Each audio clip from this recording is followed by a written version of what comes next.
You're listening to the Bear Down Chicago podcast with Logan Bradley, Ryan Dangle, Patrick Sheldon, Brendan Shagrew, and Jack Wright.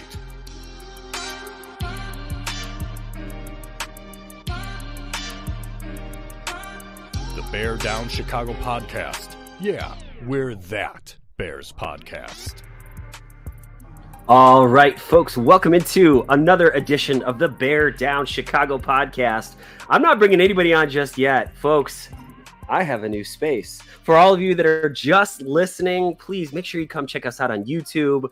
For all of you watching on YouTube, let's say you want to go back and listen to an old episode, or you want to listen to this episode, maybe you got to miss part of it or something, check us out. We are on Spotify, Apple Music, you name it. We are streaming wherever you are. So let's bring in the boys. I want to bring in He's so famous. Like I can't get him. Like I don't know if I could be in the same room as this guy. He's the assistant editor of Bears Wire, but he was also just on NBC Sports Chicago. It's Brendan Shagrew. Brendan, how are you, buddy? What's up, guys? Good to see you, man. It's been a long time. It feels like months since I've been on. Couple TV appearances. Well, only one TV appearance here and there, but no, I'm really excited to be back with you guys. It's a fun time of the year, and I'm happy that you have the new space, but you need some Bear stuff in there, man. We just got furniture in here. It just got finished. There's nothing on the walls. There's a Bears picture back there, and a Bears football back there, but that's about it. There you go. I cannot wait. This episode is packed. We got some amazing Vikings fans that we're going to talk to. And usually when I say amazing and Vikings fans, like we don't, but these guys are wonderful, and we're so stoked to talk to them. We're going to talk about your NBC Sports Chicago appearance. We're going to talk about Bears training camp that you guys went to. There's a lot. Let's also bring in my right-hand man, Jack Wright, to the podcast. Really quick, folks, if you want to reach Brendan on, I'm not calling it the other thing. If you want to get him on Twitter, it's Twitter. The logo is so dumb. If you want to get Brendan on Twitter, you can hit him at Brendan Shagrew. That's SUGRUE. If you want to get Jack on Twitter, you can hit him at Bear Down Jack. Jack, how are you? I'm doing great. Hey, announcer man said Logan Bradley was going to be on, but I don't see Logan anywhere. He's not going to be here. Sad face. Peeling back the curtain, Logan works for a very big-time baseball podcast that cannot be named, or it can be, I don't know, whatever, but he really wants to be here instead. Jack, thank you to helping me set this up. You know, it's a good friend that helps you set up and move stuff. And then my buddy John Piltaver, we just call him Pill. He also helped to set this thing up. So thank you. Oh, hey, and look at that. He just happens also to be here. So Pill, look at that sweet new space. Thanks in part to you, buddy. I'll stop talking about it, but clearly I'm very, very excited. Boys, before we get too far into this episode that is jam-packed, we've got a couple people that we got to thank. Our friend Jeff Cadwallader has been working hard since the beginning of the year to expand his real estate services to now include commercial properties. And he's been killing it. It doesn't matter if you're a business owner, a homeowner, or an investor. If you're looking to buy, sell, or lease commercial or residential properties, Jeff is your guy. He's our guy. He should be your guy. Jeff and I played a little bit of music. I love that dude. He's such a good people. So Jeff, hello to you. If you want to reach out to Jeff Cadwallader, do so with SVN Landmark today at 630-254-4734 or visit genevajeff.com today. Hi, guys. Sheridan's Barbershop, located in historic downtown Wheaton, Illinois, has been serving the community for 69 years. With 6 barbers, open 6 days a week, Monday through Saturday. They have appointments to book online or by phone at your convenience. You can go to sheridansbarbershop.com, or you can call 630-668-0137. And you can book yours today. Sheridan's Barbershop, where traditional meets modern. Jack, you don't need to whisper. It shouldn't be a secret. These guys are so good. They are so good. I want to make sure everyone's focus is like laser tight on the number. It got me, yeah. I know they've got some big news for us to drop soon, and we can't drop it just yet, but we're excited to drop it when it happens. So, okay, boys, anything we want to talk about really quickly before we bring on our two fantastic guests? Anything that is pressing, we got to talk about. It's Bears stuff. I mean, there's a lot. So I would say, let's get into, previewing the Vikings a little bit, and then we can get everything out of the, off the table in regards to Bears. Cause I don't want to give one thing precedent over the other because it's been a busy few weeks. It's funny, as Bryan came on and Jack and I were talking about this, I get a little burnt. We do this podcast, which I absolutely love doing, but it's, a lot of work putting it all together and watching football and doing all that stuff. I was ready for, the off season, but man, I'm stoked. I'm stoked to talk football. So let's bring on our two phenomenal guests. First guy I'm going to bring on, Bryan Highfield. Now, Bryan is in Richmond, Virginia, but is a diehard Vikings fan and has the distinction of being on the very first podcast I ever recorded ever. Bryan, it's been quite a journey, hasn't it, dude? It has been. Thank you so much for having me, guys. I'm excited to do the live stream with you guys. So there's a lot of pressure on me here. Looking good, dude. No pressure whatsoever. Okay, and then also good friend of Jack's, good friend of mine, Dan Iverson, another diehard Vikings fan, not living up north there, right? Sorry for Canadians that TJ Brooks, I'm sorry. So Dan, how are you? How's your off season been? So far, so good. It's time of high hopes. Everyone's undefeated. So, yeah. Yes, absolutely. Okay, so boys, I'm going to jump right into it. I've been watching the show. This question is coming, and I almost feel, I almost feel dirty saying this. Like, I really grew to like Kirk Cousins considerably more than I liked him beforehand when watching Netflix, the quarterback show, right? It's just called Quarterback. There's something about him. He's just this kind of genuine, real kind of, he's a corny dork. Yes, corny, dorky, but he owns it. He's a dad. He's a family guy. His wife talking about how they shop at Target. I just thought that was really kind of cool. So what I'm going to do for the whole time that you guys are here, we're going to go Dan and then Bryan every time. So Dan, have you watched it? What was it like watching your quarterback? What was it like watching Kirk Cousins throughout this episode, throughout the show rather? The Vikings fans have been pretty divided over the last several years on Kirk Cousins. And I've always been one that kind of landed on the I like him side. And so the quarterback documentary really sort of affirmed my positive thoughts about him. Man, the guy is tough. He's an every guy, but he's also, tough as nails. It definitely shows his weak sides too. I mean, he's not a perfect quarterback by any stretch, but I was entertained by him. It made me cheer for him even a little harder. I'm excited for the year. Well, Dan, I think you hit the nail right on the head. The division continues. I'm not a huge Kirk Cousins fan. Yeah. I think that he's done a pretty average job for us. He's at times been really good, but I think watching this show, he's a great down to earth guy, and you have to love that about him. He's not a me kind of guy, and he is tough. But boy, he's got some stuff that he's trying to grapple with, and that scares me when he's the quote unquote leader of your franchise. Yeah. I'm curious because I feel like the way that the show is set up, it's in tiers with Mahomes being obviously an elite quarterback, and then Cousins, and then Mariota. Is he just too damn nice to win a championship? I mean, really, like you think about the documentaries with Michael Jordan, or you think about some of the stories that come out of New England with Tom Brady. Is his level of, I don't know, it's almost an unattainable sweetness and kindness, and you don't see an edge where he's lifting up his teammates and himself in a raw way like some of the greatest quarterbacks have. I think I agree. Yeah. I'm sorry, I didn't mean to interrupt. No, you go ahead. Dan. Yeah. I think he certainly lacks the killer mentality. I think when you're quoting Margaret Thatcher, I think you lack the killer mentality.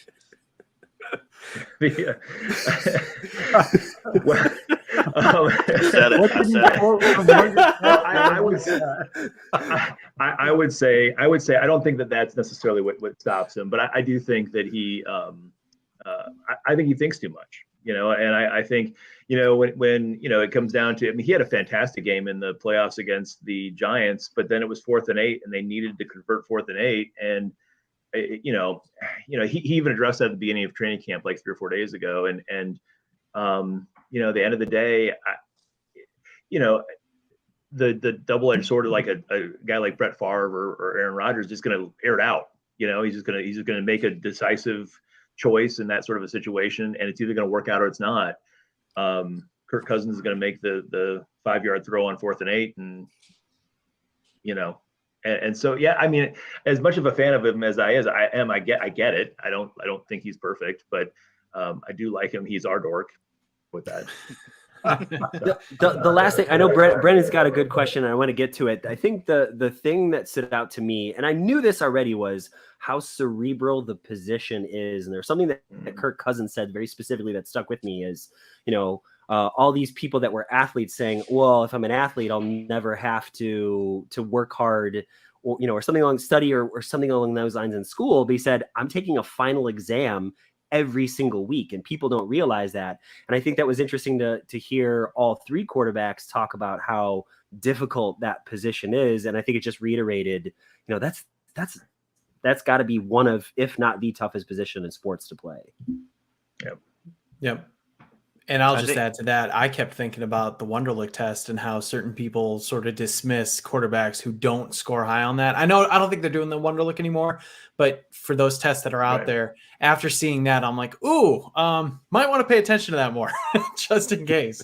Well, I'm sorry, go ahead. No, I was going to move off, but if you got something to add, go for it. Well, I would just say that I think that there's a level of character there that you have to be able to take lumps, and you have to be able to have god awful days. And be able to get up off the mat and continue to perform at a high level. And that's very difficult sometimes, I think, for someone who, I mean, let's face it, all these people who come and play quarterback in the NFL, even the third stringers, were guys that were big men on campus at high school and college.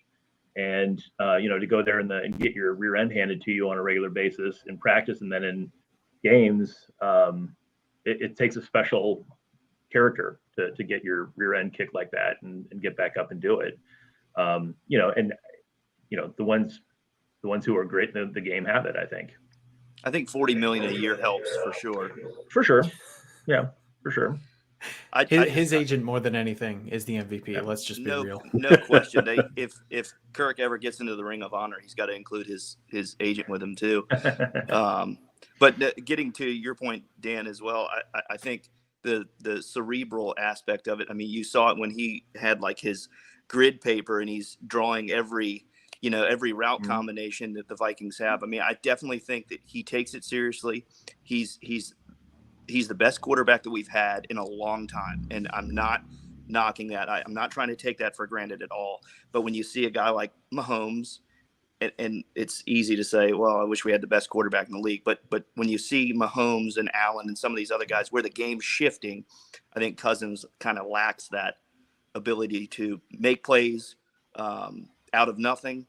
And he has to kind of have everything go right. So I hope he proves me wrong. I really do. I think he's a great representative of your team. I wish that he was a little bit more Brett Favre-ish. Sorry. So moving on to what is going on with the Vikings now. One of our hosts, Patrick Sheldon, who I was surprised when this question came about because I swore it was dripping with sarcasm because that's just who Sheldon is. But he was actually being sincere. Your general manager, Kwesi Adolfo-Mensah, he's really happy with the moves that he's made this year in terms of like actually moving guys off the team and, sort of going in a direction and picking a lane. And we know there's been a lot of back and forth between, well, it was going to be Ryan Poles or Kwesi. So we want to know what you guys think. Has he had a good approach to the offseason, or are you wanting to see something different? I think he as a GM, he came in a year ago and preached culture, and he's been true to that. He has not made a lot of big splash signings. Really, the only kind of crazy outside the box one was acquiring TJ Hawkinson but that was a really good one a year ago.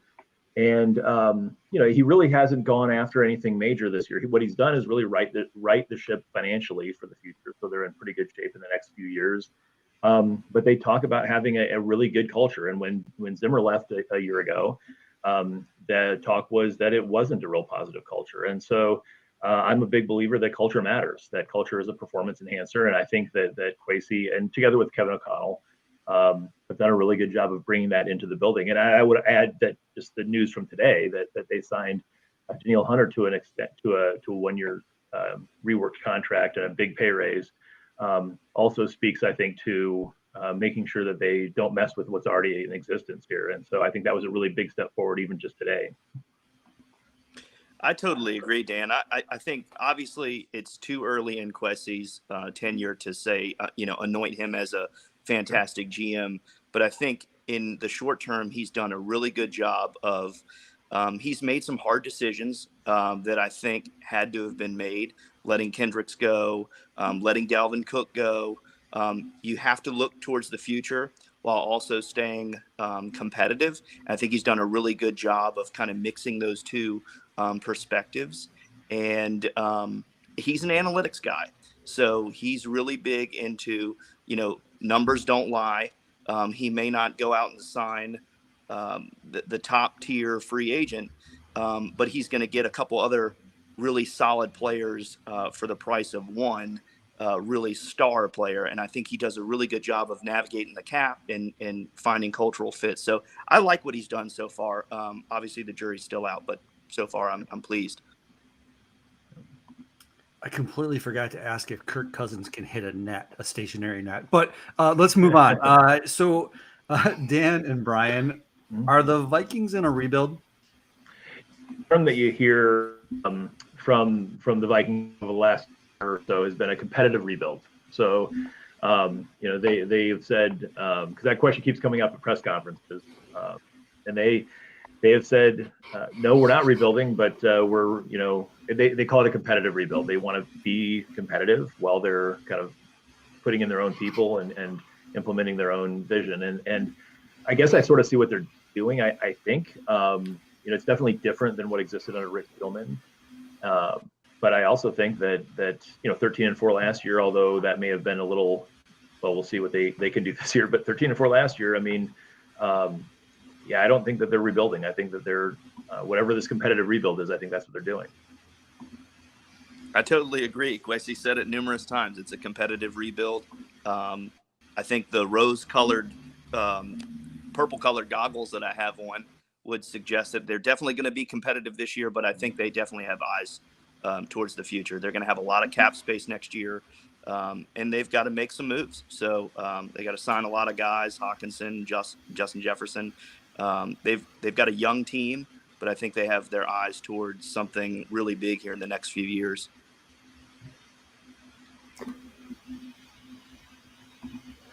Sorry about that, boys. That's my fault there. Okay, so let's talk off season. What went well for the Vikings this off season? What are the things that you thought, hey, the Vikings did really, really well? I would start off by saying two things. One, they got their financial house in order. I mean, getting rid of some of their maybe older popular. I mean, Adam Thielen, getting rid of Adam Thielen and Dalvin Cook, like Ryan mentioned, was. I think it was tough for a lot of Vikings fans. It's tough for me to see them go. But at the same time, I get the point. And I think they did that well. I think they set themselves up to be able to sign people that they want to be able to sign over the coming years, pay the people like Justin Jefferson that they're going to need to be able to pay. And I think that they got a new defensive coordinator. I think that Brian Flores is his record precedes him. And they really need something new defensively. And so I'm really pleased with that. Totally. I also think too, they've done a great job of retaining some veterans, who we really need, restructuring Harrison Smith and keeping him there.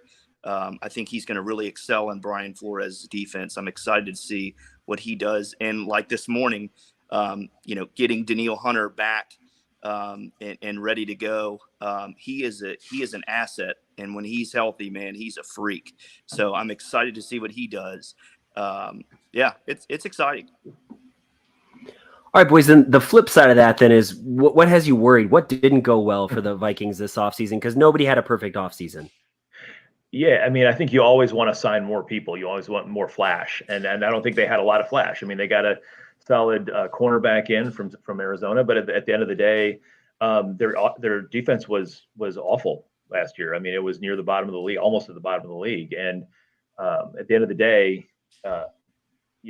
getting a new coordinator I think will help, like I just mentioned. But that would be the source of real concern is the defense. Did not add a lot of obvious talent, and thank goodness they kept Danielle Hunter, but we'll see. I agree, Dan. I think, we lost 2 Dalvins, and one I Right. think was more impactful than the other. Losing Dalvin Tomlinson, I think this offseason is going to hurt. They really like Kyrus Tonga, former Bear. They really like him in the middle. They drafted a guy later, earlier this offseason, but he's a rookie. So I think having a big interior defensive lineman, that we're in a division where they're going to run the ball. And so losing Dalvin Tomlinson, I think, is going to be felt a little bit more than maybe what the front office had anticipated. What do you consider to be the Vikings' biggest strength going into the upcoming season, and then conversely their biggest weakness? Well, I think their offense, I think, is really, I mean, again, notwithstanding the fact they got rid of Adam Thielen and Dalvin Cook, I think their offense stands to be every bit as good and possibly better this coming year. Early indications out of camp so far are that Justin Jefferson, if anything, looks like he's even improved over last year, which is incredible. He was awesome last year. And so, at the end of the day, their offense should be really, really good. Their defense, like I just mentioned, is going to be a work in progress. They can't be a whole lot worse than last year, but you can always be worse. And so we'll see. Yeah, I mean, I agree. I don't know I don't know what their weakness would be. I would say their question mark would be certainly the secondary. We got Byron Murphy from Arizona, like Dan mentioned, but there's a lot of question marks around a Caleb Evans, Andrew Booth Jr., Lewis Seen, our first round pick last year, safety. He broke his ankle like week 1 or week 2 of last year. I think there's just a lot of question marks. I'm not so much concerned with the front 7. It's the back half of the defense, and I'm interested to see what they do. But I think it's more of a question mark than it is a weakness, because we just haven't seen what those guys can do together. We haven't seen a full season out of them. Yeah, that's fair.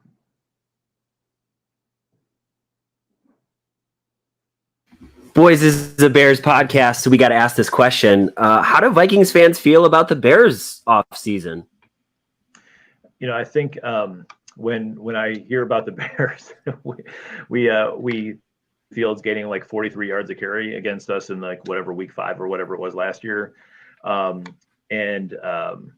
think that's the big question is the defense going to be better equipped to stop someone like Justin Fields running the way he is? And then can Justin Fields step up and become a NFL passer the way he needs to do? And I think, that's at the end of the day, I don't know that Viking fans think that the Bears could be a whole lot worse than they were last year. But at the end of the day, I think a lot of it centers around how the quarterback develops and whether or not he develops as a passer in addition to a runner. And then specific to the Vikings, whether or not the Vikings can stop him if he does run.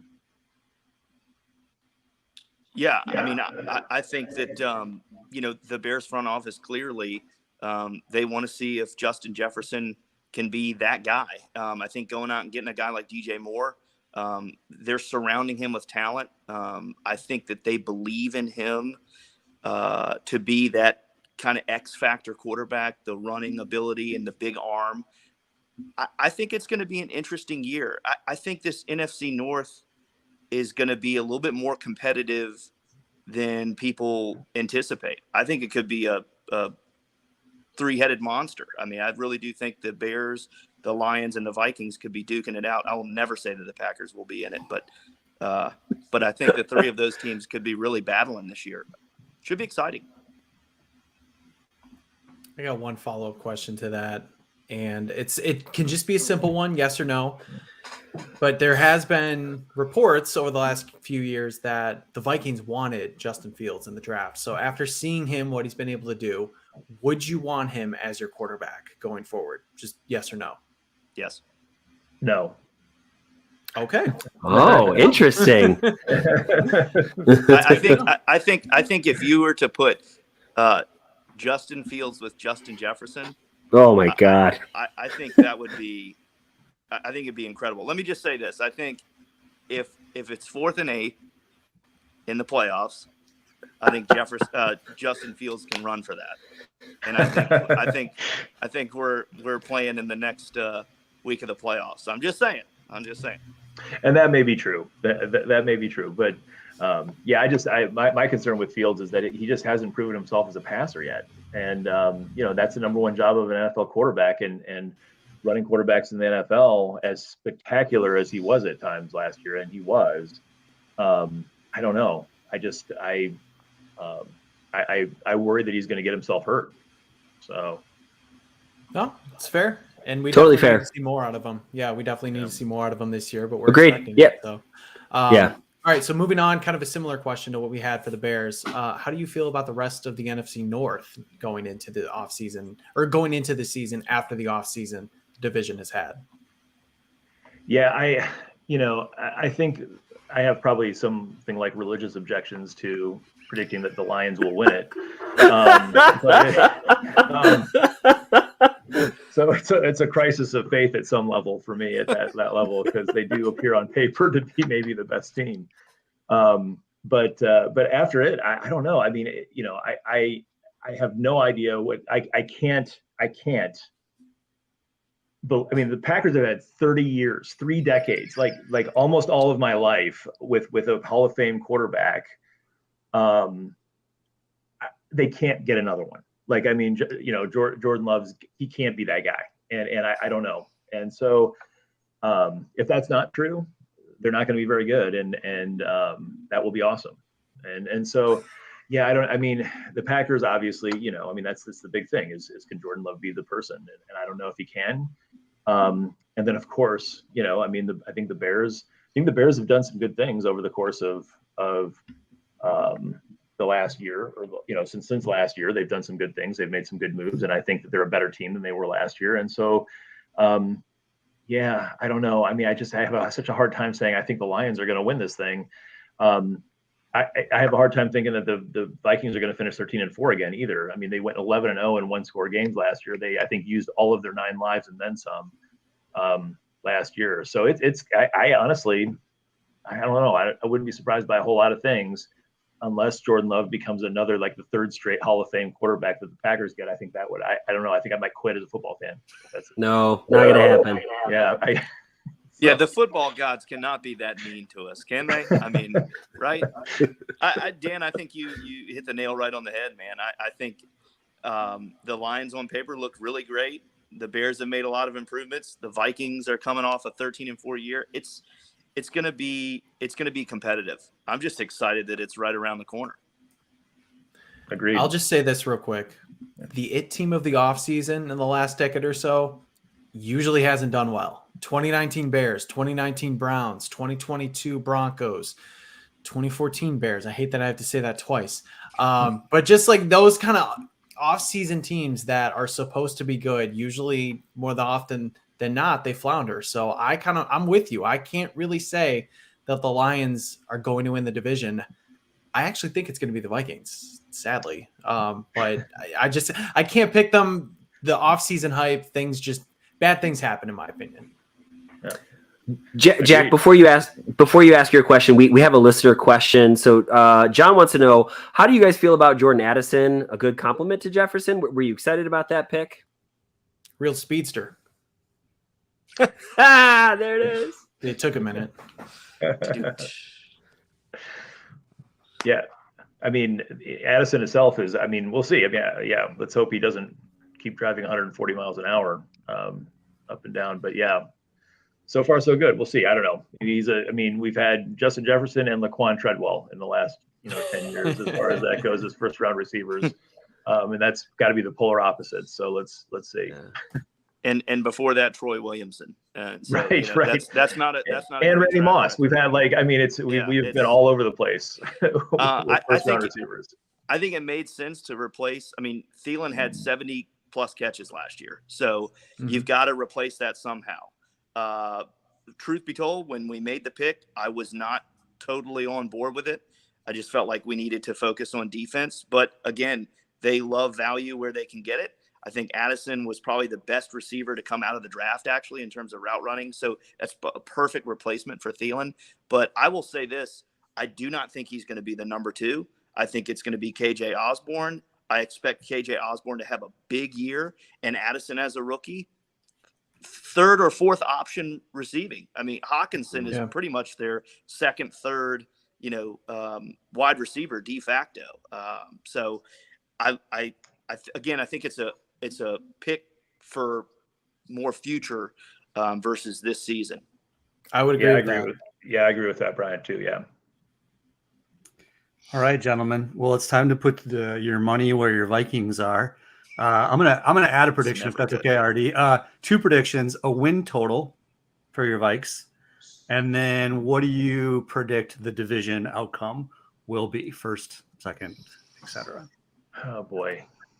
All right. I'm last year at this point I said 11-6, and I'm going to stick with that again this year. I'm going to stick with 11-6, and so 11-6 I think will put them 1st or 2nd. I think it might put them 1st. I think the Lions go 2nd, maybe the Bears 3rd. I'm going to hopefully be Packers 4th. So. That would be awesome. The last part anyway, not Bears in 3rd, but Packers being last place. That would be amazing. Yeah. Dan, we're on the same wavelength, man. That's exactly what I had them pegged for, 11-6. I do think we win the division. Detroit 2nd, Bears 3rd, Packers 4th. Oh man, Packers in 4th place. What would that be like? I just don't know. Boys, we want to say thank you so much for being here. Obviously, when the season gets rolling around, we want to have you guys back. Dan, Brian, any shout outs you guys might like to give before we say thank you very much and see you next time? Well, to the 4 or 5 other Vikings fans in the Chicago area, keep the faith, along with Kevin Nalewski. Yes. We wanted Kevin to be. Yeah, we wanted him to be here, but unfortunately couldn't make it. So, Brian, what about you? We miss you, Kevin. So shout out to him, but also shout out to my father, who said that he was going to be attempting to watch this, but like me, he's sort of a Luddite, so I don't know if he's good with technology. And he's the one that unfortunately got me into the purple rain of watching the Vikings. So I have to owe all my sympathy to him. It's a tough existence.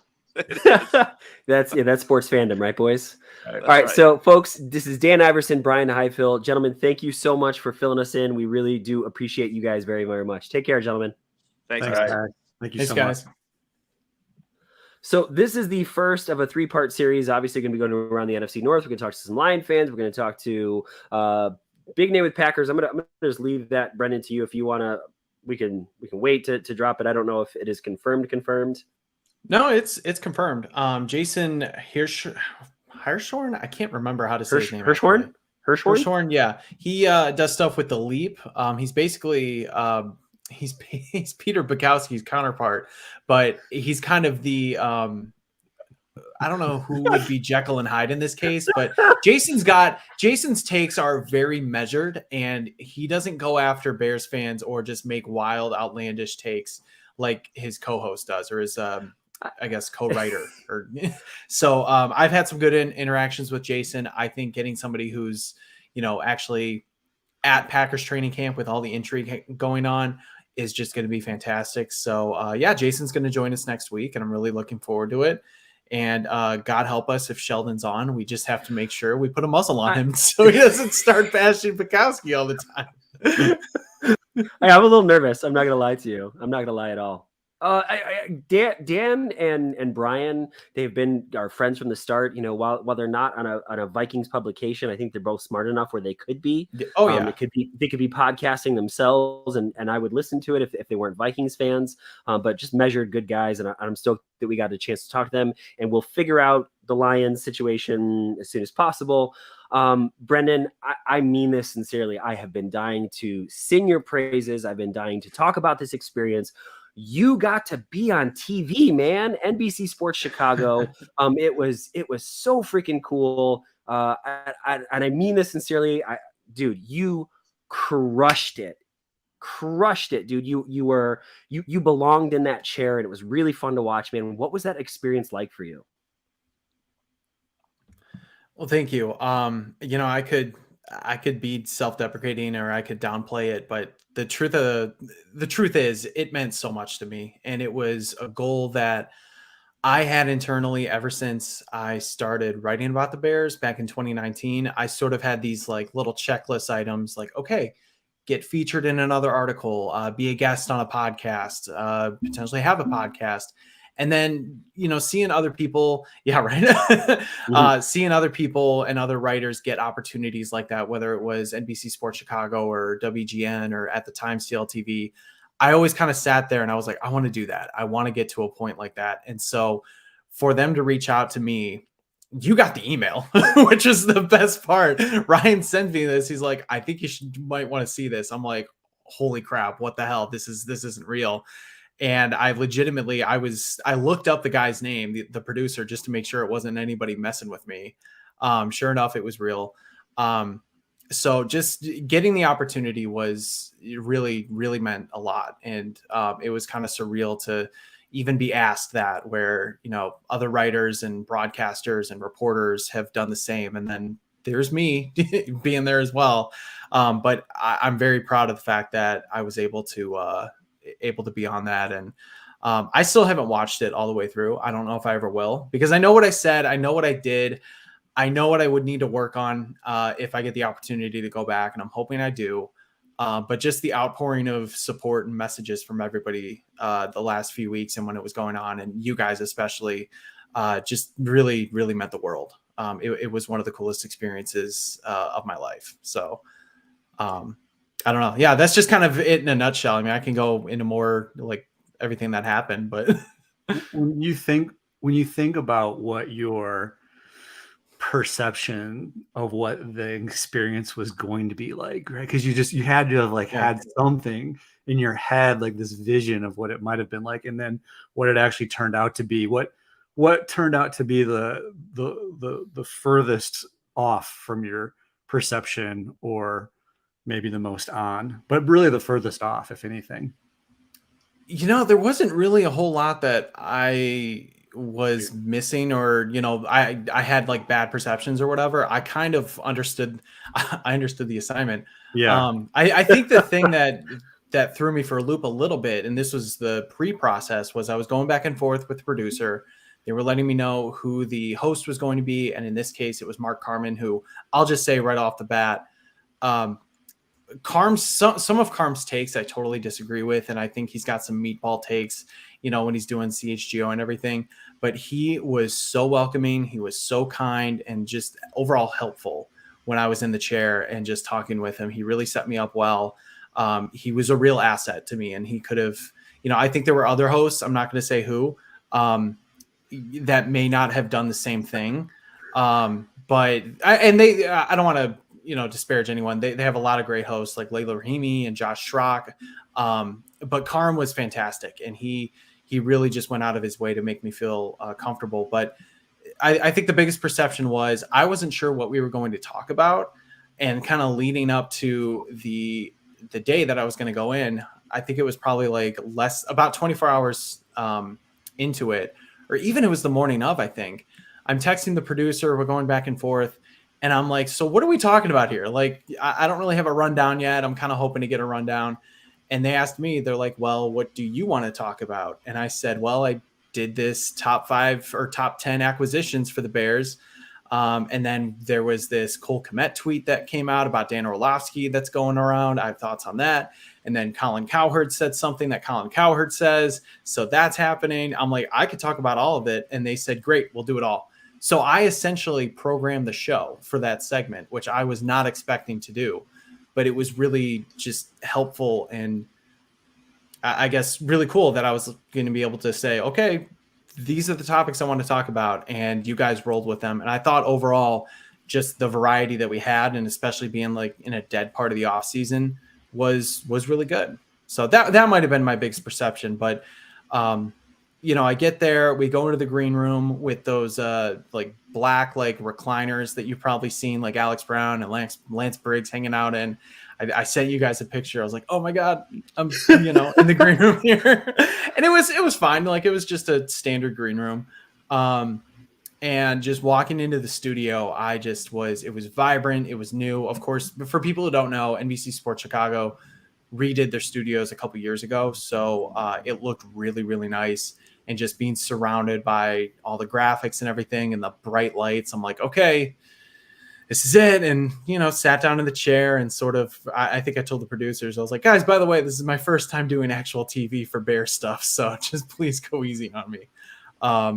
And so it was, it was just like a nerve-wracking experience. And I had the worst cotton mouth possible that I had to fight my way through so hard. And I was like, I hope that you couldn't hear that. And they said, no, it sounded good, which made me feel better. But yeah, that was just kind of, what I was experiencing. I only had to stop once because they kept, producers behind the camera and cameramen, they're, cueing guys this way and like making hand signals.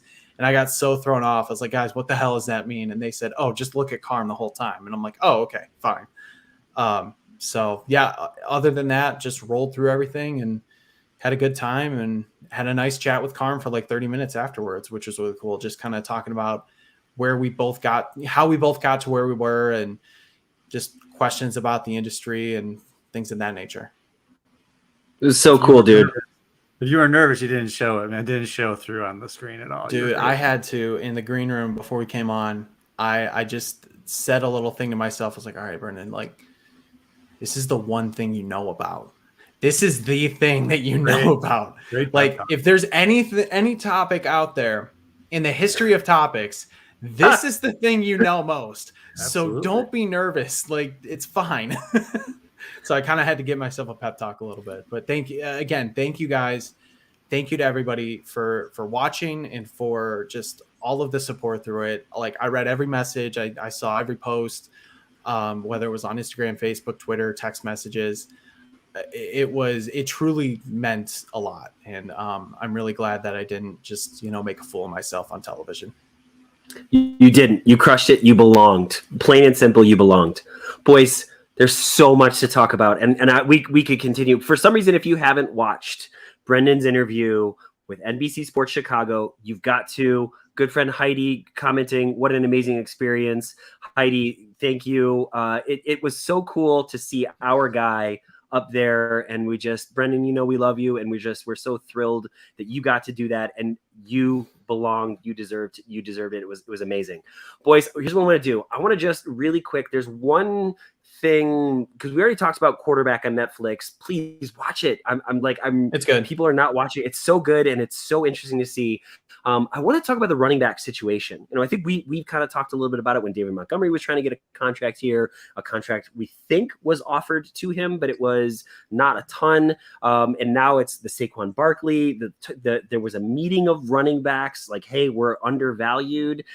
What is your guys' kind of take on that whole situation? Do they have legitimate gripe to say, hey, like we're putting our bodies on the line, we're still in an important position, but you're not paying us like that?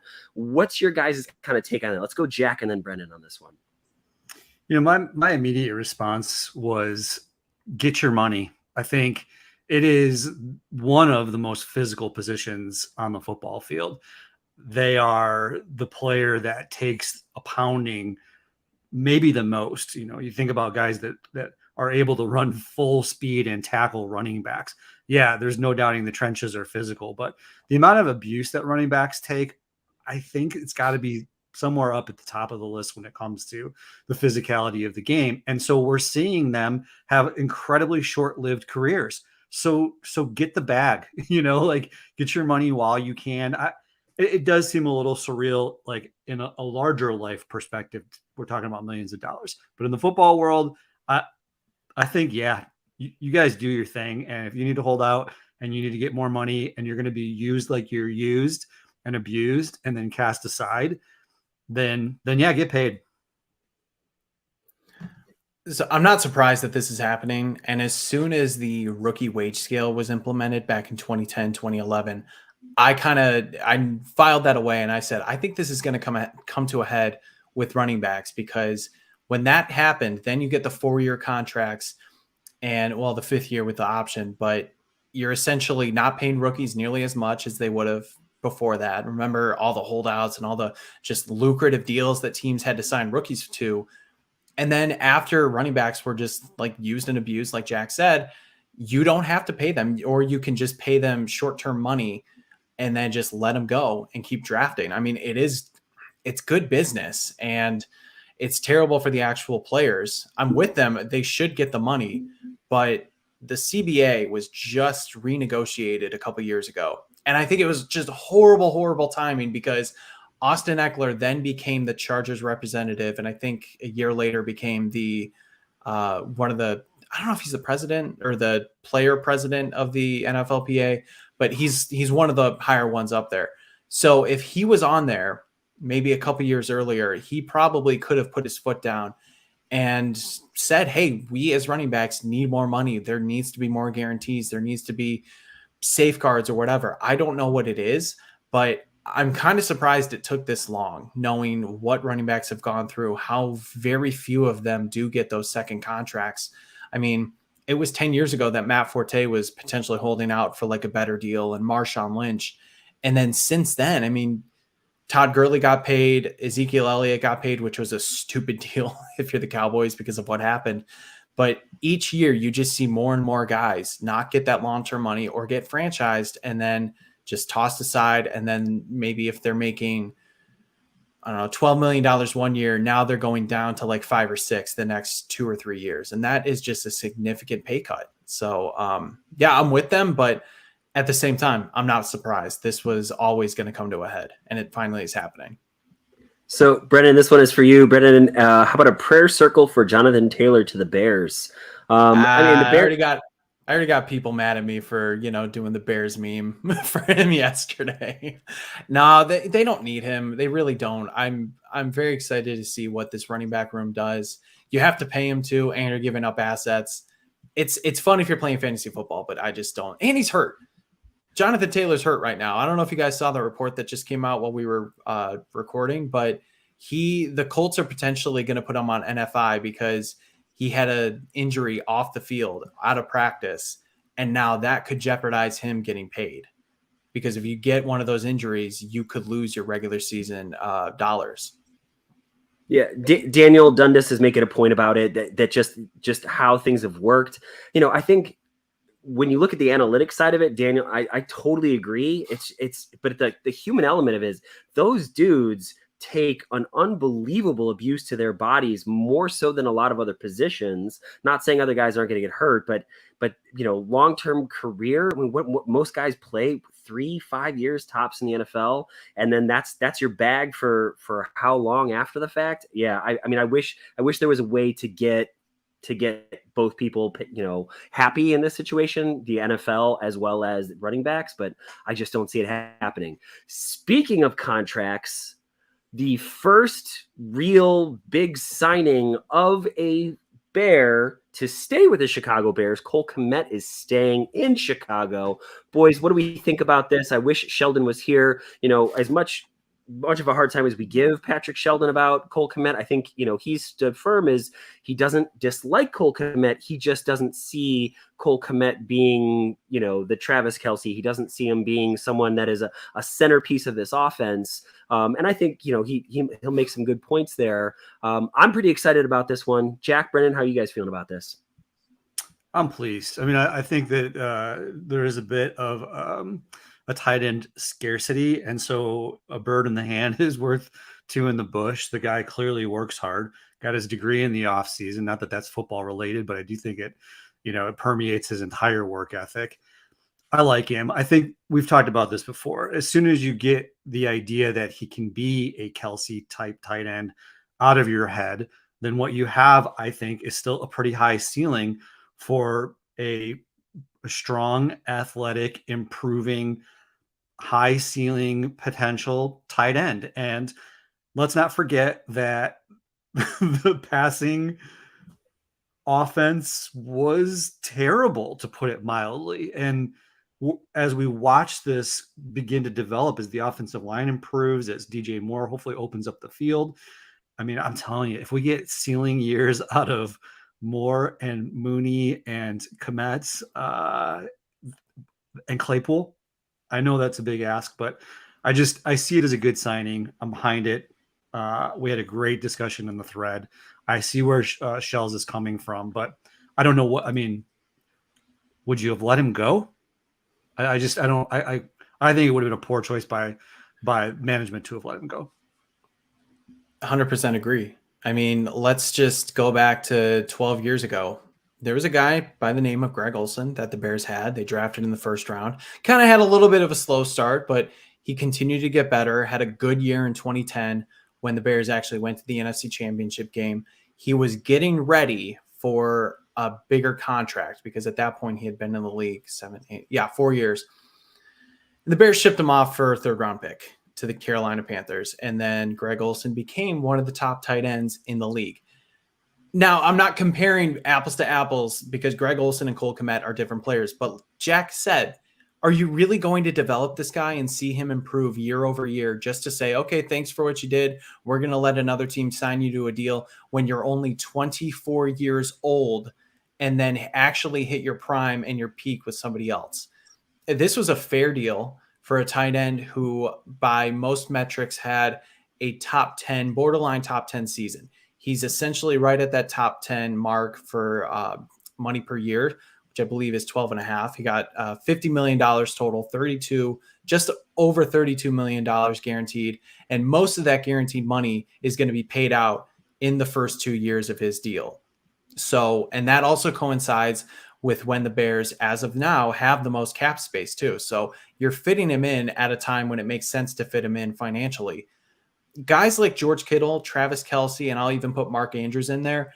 I tweeted this, but I want to reiterate it. They were 24 years old and 23 years old when they entered the league. And then they got good later on in their mid to late 20s. Komet's been in the league now entering his fourth season. And tight end is a very hard position to play, especially when you have to, there's blocking assignments, there's route assignments. I've been a broken record on this show saying that I think Cole Kmet has improved as a route runner the last few years. His blocking improved last year. The arrow is up on this guy, and he won over 2 regimes in a short amount of time. One, the Pace and Nagy era or regime to actually get drafted by the Bears and spend that 43rd overall pick on him. And 2, Poles and Eberflus to say, yes, we want to keep this guy around because he's a cornerstone of our offense. Now, he's not going to be the top receiving option, but if he's going to be a top 2 or let's say top 3, you have to pay those guys. Remember a couple years ago, the Bears were in tight end hell. We're trotting out guys like Ben Broniker, the corpse of Trey Burton because he couldn't play. Jimmy Graham was here, when Cole Kmet was just getting started. Now you have a guy you can depend on who has not missed a game yet. This is good money. It's a good deal. And I'm really excited that we actually get him as he's entering his prime. This was a no-brainer to me. Almost 600 yards receiving and 7 touchdowns. That's the one that really gets me. 7 touchdowns and a terrible passing offense this past season. If you have a guy that's going to get you 7-8 touchdowns every season, you want that guy in your team? I mean, I think the answer to me is very clear. The thing that I tweeted about, and I just want to put this, Dan making a great point again. Tight ends take a while to marinate. He's still super young. I'll take a sound blocking tight end, blocking receiving tight end over a tight end disguised as a wideout. I totally agree with you. I think the thing that I was really excited about is that Ryan Poles did not overspend to keep this guy in town, but he paid him a fair price. I don't think anyone is looking at this contract being like, what are you thinking? Why would you pay Cole Kmet this money? So you reward a guy that was drafted here that clearly has some chemistry with Justin Fields, keeps a good receiving option who can block. And I don't understand why anybody would be upset about this particular contract. And I don't even think Shells is disappointed by this contract. I think we've already talked about it. He doesn't believe that he can be more, where I think the rest of us do think he can be more. I want to ask one thing. Oh, sorry. I was just going to ask one thing, and I really wish Sheldon was here because I kind of want to get his thoughts on it. But, and I'm peeling back the curtain a little bit in our thread, but, Sheldon talked about draft position with him. Is that still a problem that you picked him over some impact players? And I'm not disagreeing with that, like Antoine Winfield Jr. and Trayvon Diggs, for example. But like after a certain point in time, I'm of the belief that, look, he was picked, but now he's producing, and that just doesn't factor into, any equation when keeping a guy or just arguing whether he's worth it. I don't know what you guys think. And again, I know this is probably better with Sheldon here, but I just kind of wanted to throw it out there. Well, Shells would say that the Bears have a tendency to have kind of golden goggles for Notre Dame players, and that the drafting him in that position was a product, the former regime's infatuation with ND players. But I guess I would also say that ND does have a fairly decent history of pumping out tight ends that have been productive over the course of many, many decades. So yeah, that's a great question. At what point is there a statute of limitations on, draft position and performance? I just think, and me, I don't generally hype guys, and I don't make a lot of predictions about what I think that their production will be. But I do think we're going to see a significant uptick in his production. And you said the numbers, RD, they were pretty darn good last year. And I do think that they will uptick with the improvement of this entire offensive package. The hard part is projecting where he's going to be as a player in his development. I think we are seeing growth. We saw growth as a receiver. There's a couple catches that he made this past season that stopped you. I mean, I think we're all thinking of the same one, hand fully extended, pulling it in, right? And then it was like 5 touchdowns in a 4-span game or something something to that effect. I mean, that's a guy that I want to continue to see develop here when you're not paying him top end dollars. Now, boys, I want to get to this question really quick. That we could talk about Cole Kmet for a long time. I am so excited to pick your guys' brain about training camp. But before we do that, let's just talk Arlington Heights. Do you think the Bears are going to be in Arlington Heights? I know that they did have some meetings with the mayor of Chicago yet again, who seemingly is trying to distance himself from the mayor that lost the Chicago Bears and Lori Lightfoot. Do we see anything? I guess more than anything, where do you think the Bears are playing 5 to 10 years from now, Jack and Brendan? Brendan and I chatted about this a little bit at an adjacent gin mill at a bar over a beer.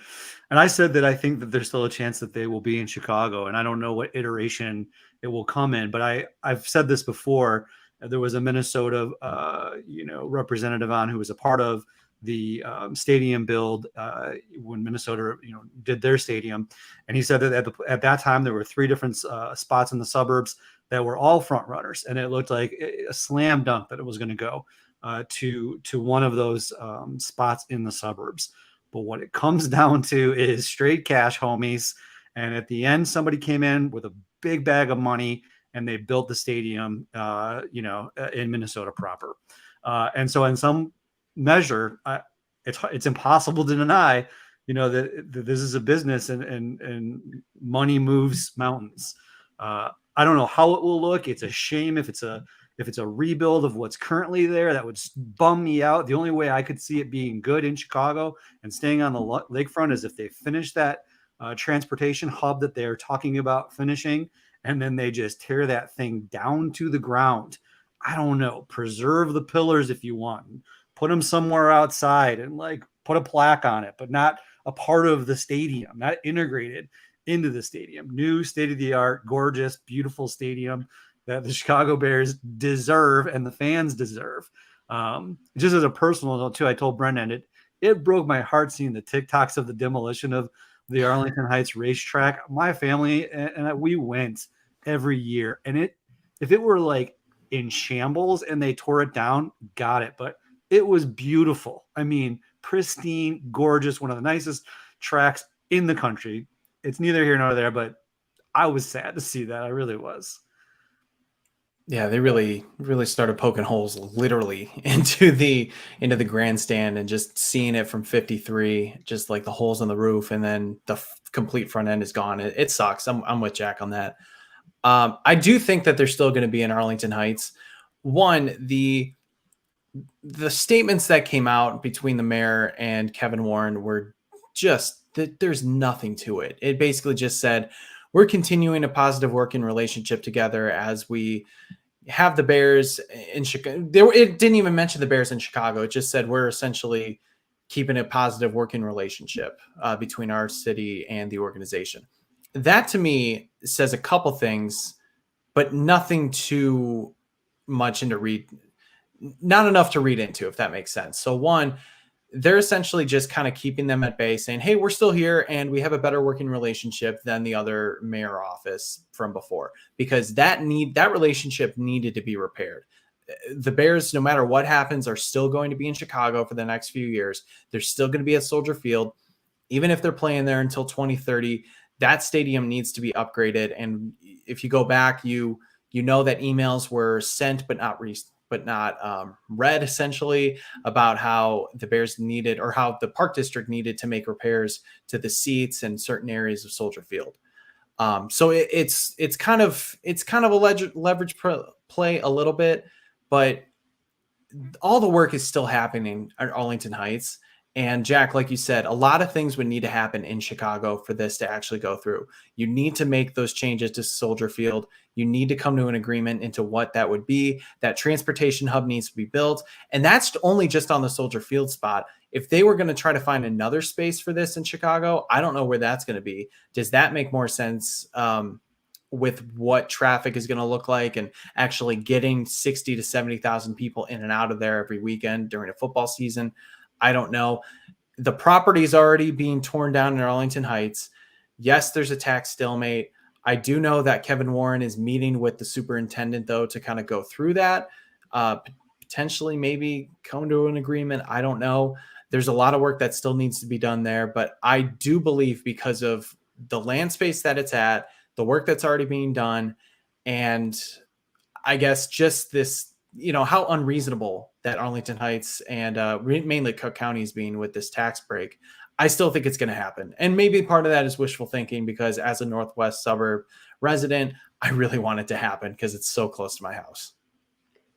If they wanted to stay where Soldier Field is, does that mean they're going to go back down to Champaign-Urbana and play at the University of Illinois? I went. That was awful. It was it was bad all across the board. Like, I don't, where are they going to play while something is being built there? The only reason why I really bring this question up is I've had a chance to talk to some Arlington Heights residents, and it is not popular at all, which really surprises me. You talk to people in the areas surrounding Arlington Heights, and they're like, they're geeked up for it. Like, let's go. This will be great. But you talk to a lot of people in Arlington Heights, they're really upset about the traffic. They're worried about the tax situation, how it's going to impact schools. Like, some of the concerns just don't make a whole lot of sense to me. But it sure seems like the people of Arlington Heights are fighting this far more than I kind of thought. Boys, anything left? Because I am dying to ask you questions about training camp, and I can't wait to talk. There's a lot of Bear stuff to talk about here.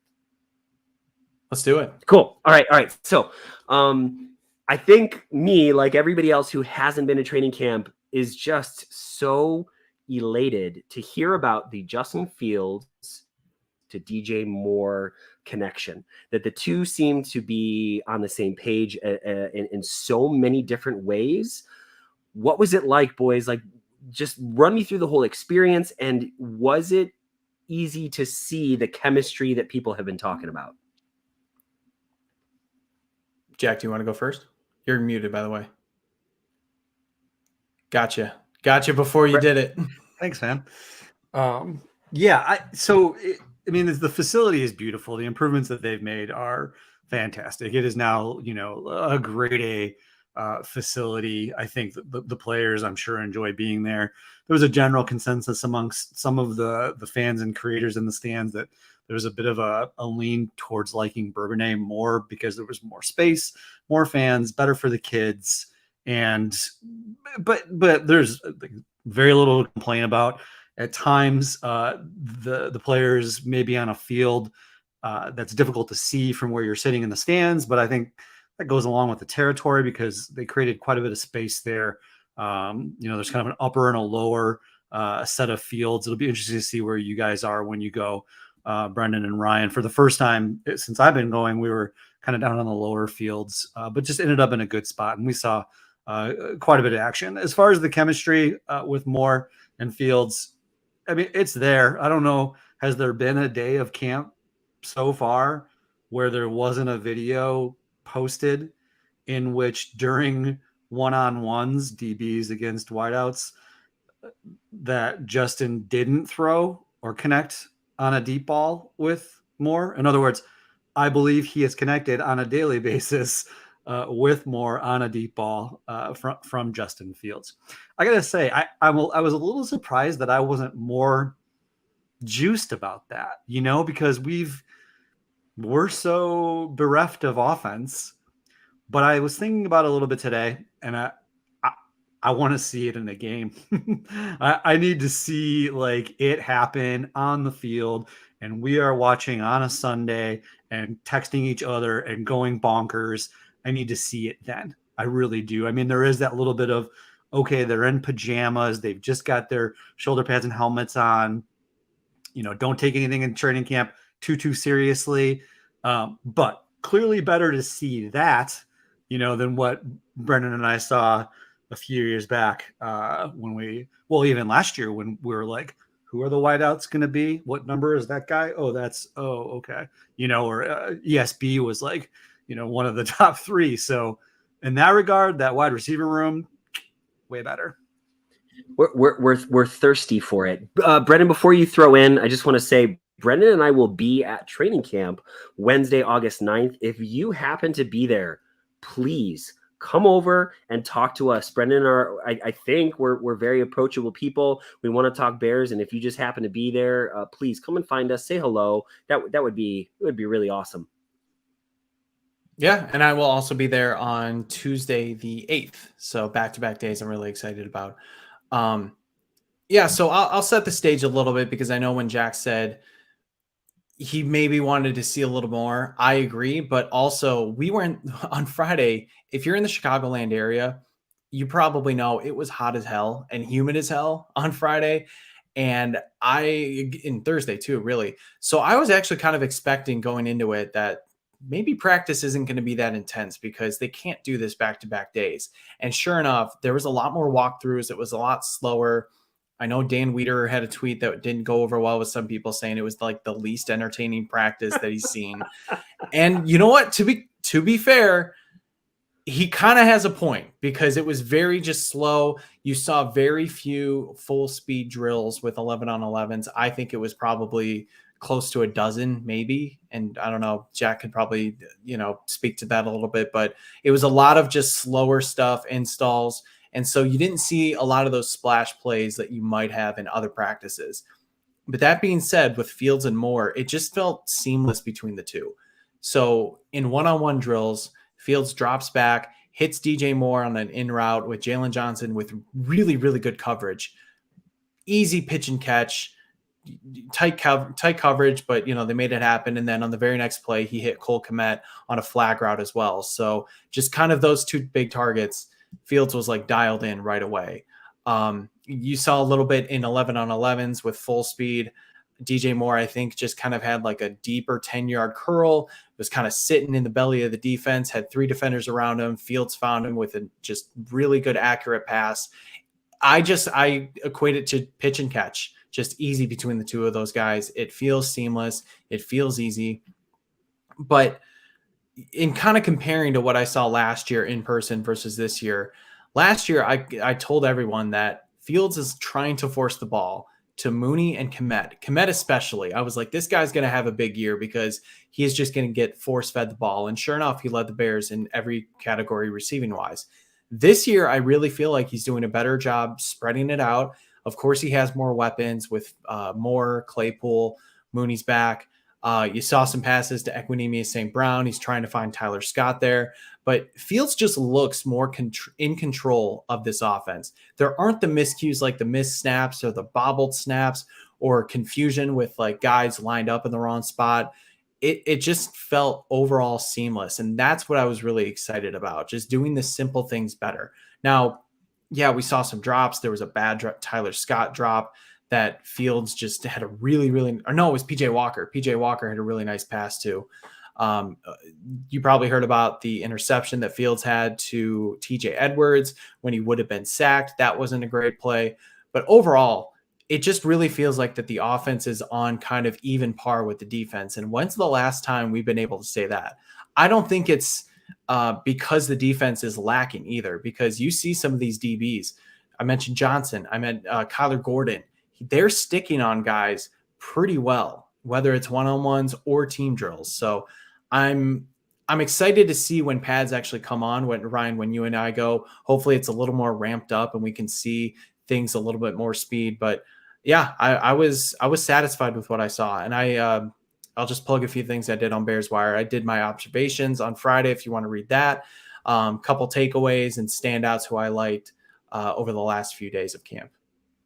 So Brendan, you kind of answered this question, but to both of you guys, the things that I've been reading and the reports that seem to be coming out is that it is a lot more back and forth, that the defense will make a couple really good plays and that the offense will make a couple good plays, that it's noticeable that the offense is at a better pace, that there are more weapons that are available, that the offense looks better as a whole, but that the defense is also showing some things, which is, it's hard to tell.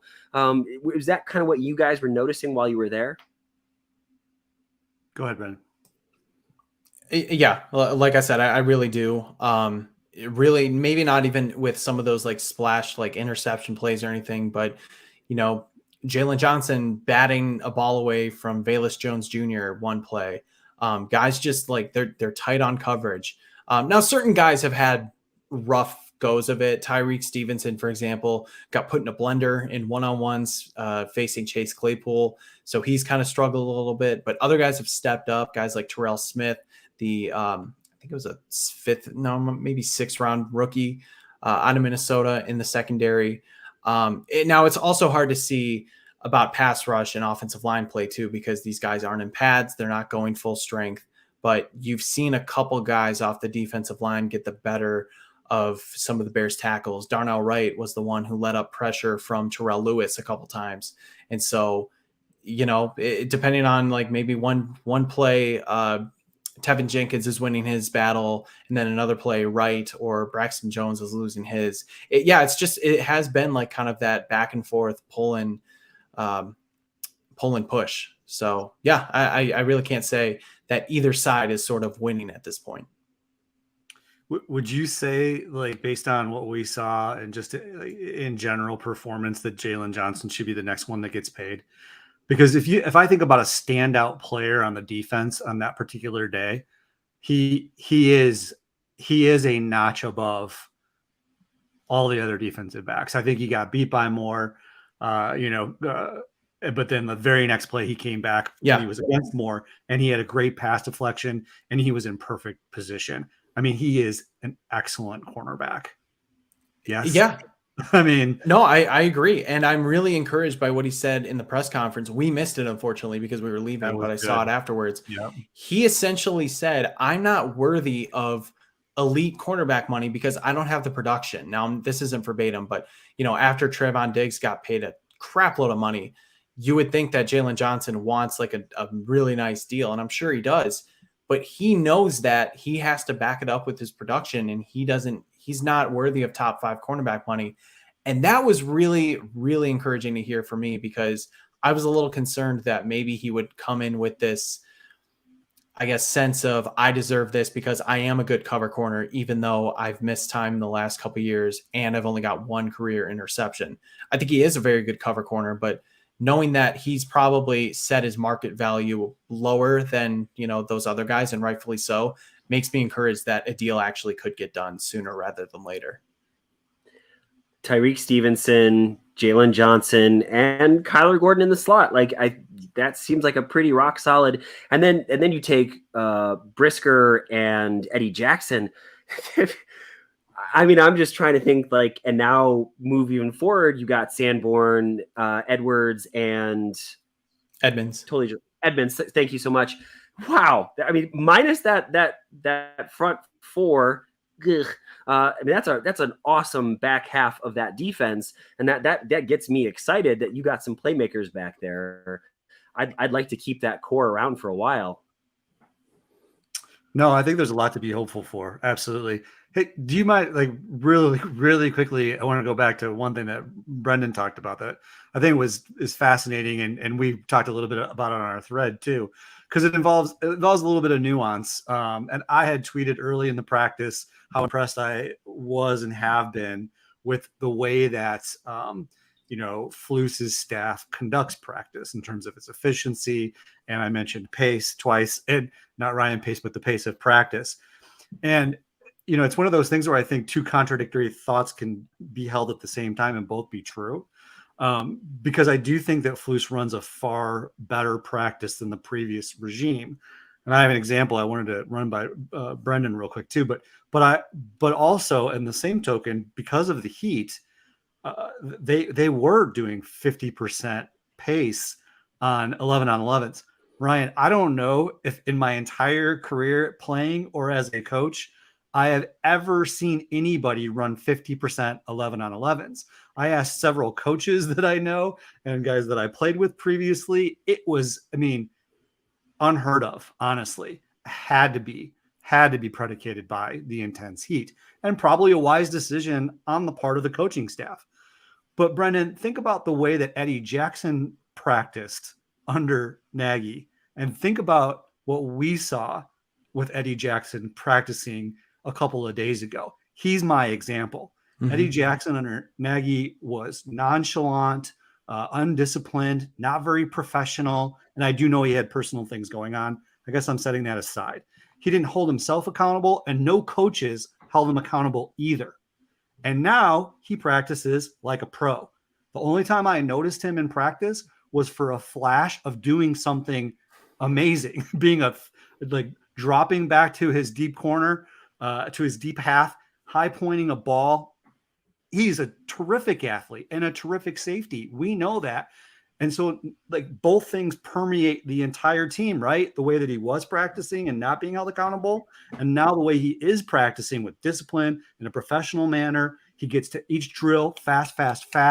His helmet's not half cocked off his head like it was most of the Nagy practices. It's just a totally different vibe when it comes to holding people accountable, running drills to learn skills and get better, not just going through the motion I already got my bag and I can't get any better in this drill. It's a completely different vibe. So Wiederer was right. It was slow because it was hot. But overall, and I don't have to be right, but I'm just saying, the practices are better.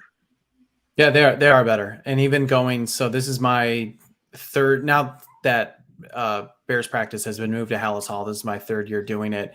And we talked a little bit about it last year. The Nagy practices versus the Flus practices are more succinct. They're more deliberate, I would say.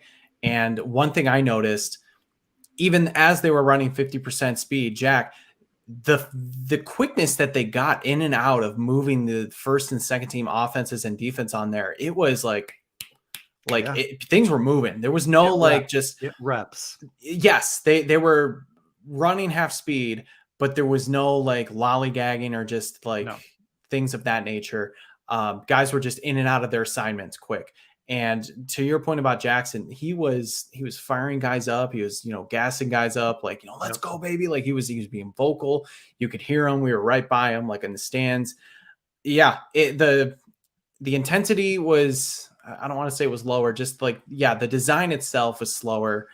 Wasn't the most entertaining practice I've seen. And I sort of, if you had asked me a week ago, are we going to see a bunch of walkthroughs on day 3 of practice? I would have said no, but circumstances and, of the heat as well as installs, it kind of makes sense. So I do like where things are going and how Flus does run his practice. It just seems more deliberate and, better paced, like you said. And as bad as we were last year, you think about some of the primary categories we were down in, were the categories we were the worst in previously: flagrant fouls, undisciplined play on the field, unsportsmanlike. Those types of things were mostly eradicated. Now you improve the roster, and let's see where this thing can go. Yep. Boys, I want to finish today before we get to shout outs with a true false. Is there anything that I have missed that you guys would like to talk about before we get out of here?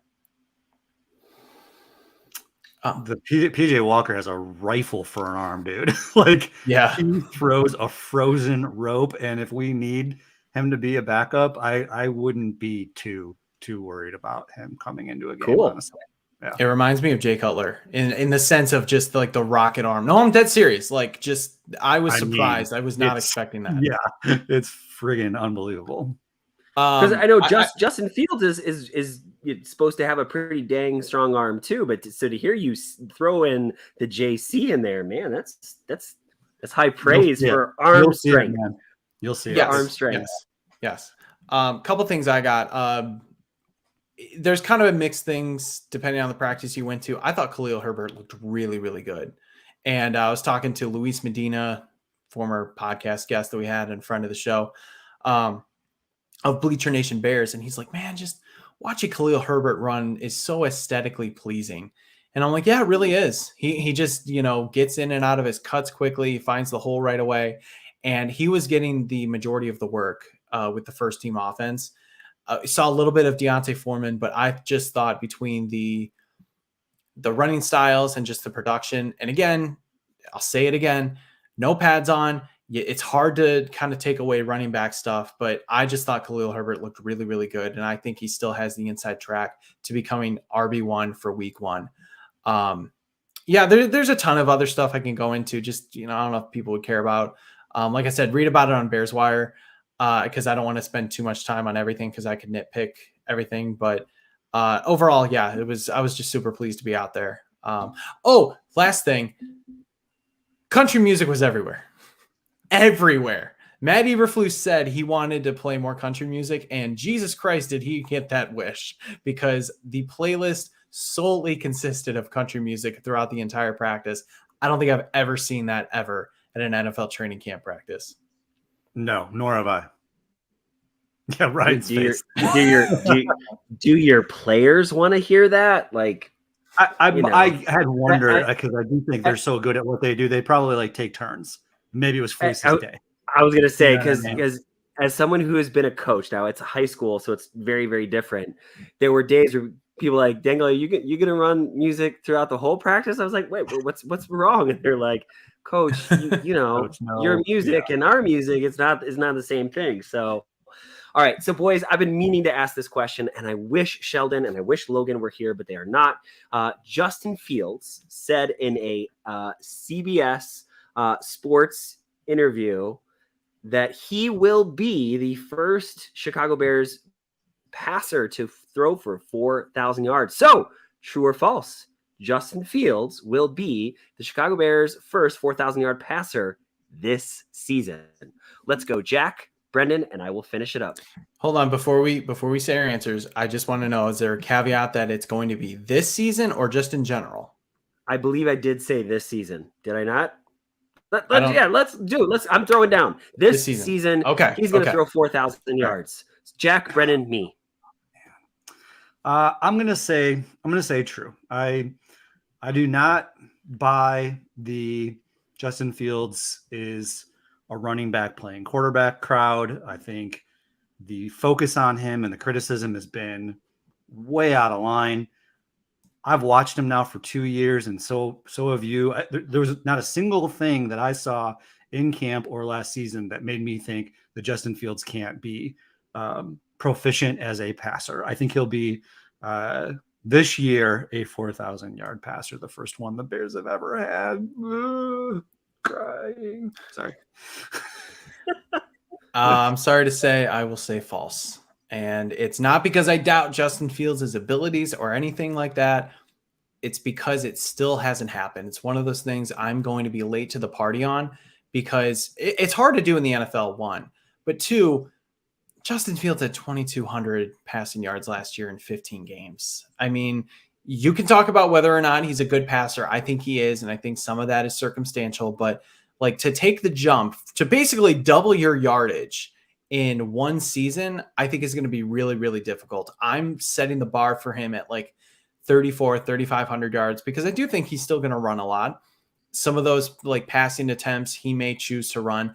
And I still believe that Luke Getsy's not going to become like a 40 to 45 passing attempt offensive coordinator in one season. They're definitely going to take steps to get there.